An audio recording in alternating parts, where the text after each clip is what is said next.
सोलापूर महानगरपालिकेच्या निवडणूक प्रचारार्थ मुख्यमंत्री देवेंद्र फडणवीस यांच्या शनिवारी झालेल्या विजय संकल्प सभेत आमदार देवेंद्र कोठे यांनी केलेले भाषण चांगलेच गाजले। विकासाच्या मुद्द्यावर आमदार देवेंद्र कोठे यांनी केलेल्या भाषणाचे सोलापूरकरांनी कौतुक केले। आमदार देवेंद्र कोठे यांनी भाषणादरम्यान केलेल्या विकास कामांच्या मागण्यांवर मुख्यमंत्री देवेंद्र फडणवीस यांनी आपल्या भाषणात त्या मागण्यांच्या पूर्ततेचे संकेत दिले। आमदार देवेंद्र कोठे यांनी आपल्या भाषणात ग्रामदैवत श्री सिद्धरामेश्वरांची शपथ घेऊन सांगितले की सोलापूरकरांना दररोज पाणी दिल्याशिवाय मत मागायला येणार नाही।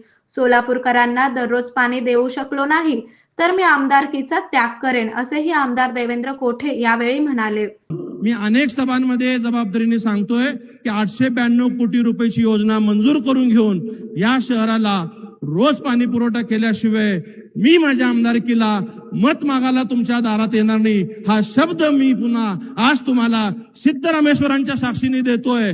जर मी माझ्या लोकांना रोज पाणी देऊ शकत नसेल तर मला अशी आमदारकी नकोय, मी माझ्या असा आमदारकीचा त्याग करेन, हा शब्द सुद्धा परमेश्वराला साक्षी ठेवून आज पुन्हा आपल्याला जबाबदारीने देतोय। त्यांच्या या विधानाला सोलापूरकरांनी टाळ्या आणि शिट्ट्यांच्या गजरात उचलून धरले। मुख्यमंत्री देवेंद्र फडणवीस यांनी आमदार देवेंद्र कोठे यांचा उल्लेख सोलापूरचे युवा आमदार असे करताच उपस्थित गर्दीमधून झालेला टाळ्यांचा गजर शहर मध्य विधानसभेतून सर्वात मोठ्या संख्येने आलेले गर्दी अधोरेखित करीत होता।